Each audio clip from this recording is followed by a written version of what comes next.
क्या आपने कभी सोचा है कि कुछ लोग जैसा सोचते हैं वैसा ही क्यों होता है?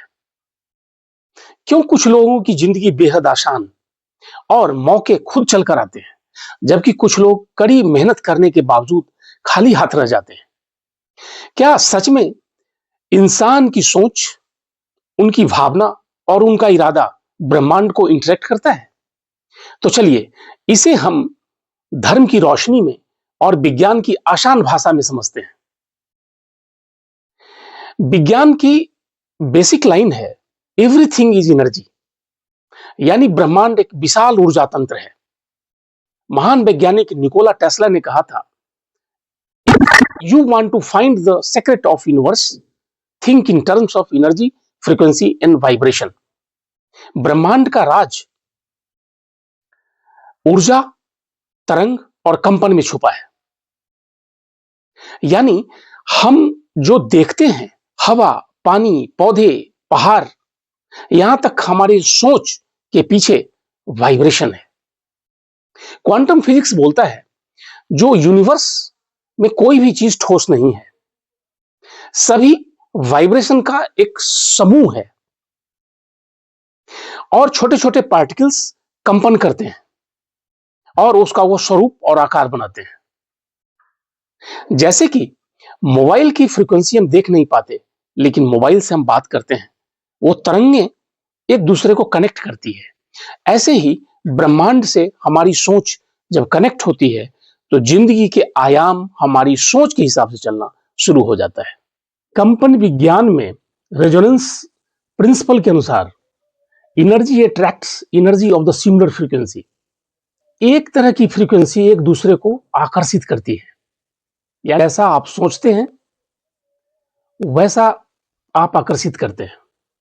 ठीक वैसे ही जैसे रेडियो तैर रही हजारों अनगिनत फ्रीक्वेंसी में से वही फ्रीक्वेंसी सिलेक्ट करता है जिस पे आप सेट को ट्यून करते हैं,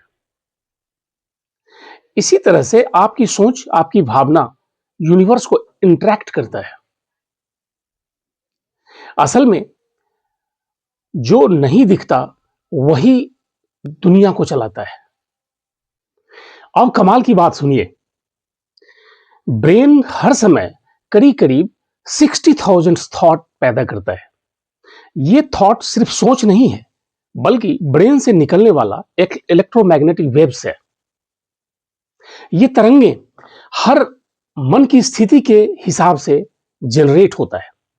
एक रिसर्च के अनुसार ईईजी दिमाग की तरंगे जो नापता है, ये इंस्ट्रूमेंट ने पाया कि दिमाग के अलग अलग स्टेट के हिसाब से अल्फा, बीटा, गामा, डेल्टा और थीटा वेव्स जनरेट होता है, जिसे आम भाषा में लो, मीडियम और हाई फ्रीक्वेंसी कहते हैं। लो फ्रीक्वेंसी जब हमारी सोच, डर, चिंता, भय से जनरेट होता है, जिसमें आमतौर पे बीटा वेव्स निकलते हैं। अगर हमारा मानसिक स्थिति संतुलित है, जिसमें कि सामान्य सोच, डे टू डे इमोशन है, तो इसमें दिमाग हमारा अल्फा वेव्स जनरेट करता है। जब हम शांत रहते हैं, कृतज्ञता, धैर्य, प्रेम, करुणा, क्षमा, आनंद, भरोसा या साधना, इसमें विचार के अनुसार गामा और हाई अल्फा वेव्स पैदा करते हैं। यही हमारे वेलबींग मोड को एक्टिवेट करता है। आपका मूड आपके इमोशन के हिसाब से ये वेव्स ब्रेन अलग अलग जनरेट करता है। आपका मूड, आपका वाइब्रेशन, सभी ब्रह्मांड में ये ब्रॉडकास्ट होते रहते हैं। ठीक वैसे ही है जैसे वाईफाई राउटर सिग्नल भेजता है और एक जगह से दूसरे जगह वो वॉक करता है। ठीक इसी तरह हमारा ब्रेन जो वेव्स जनरेट करता है, जिस फ्रीक्वेंसी का, जिस सोच के साथ, वो यूनिवर्स में जाता रहता है और ये संवाद लगातार चलता रहता है, भले हमें मालूम हो या ना हो। और इसी फ्रीक्वेंसी वाली चीजें हमारी जीवन में वापस खिंचाती है।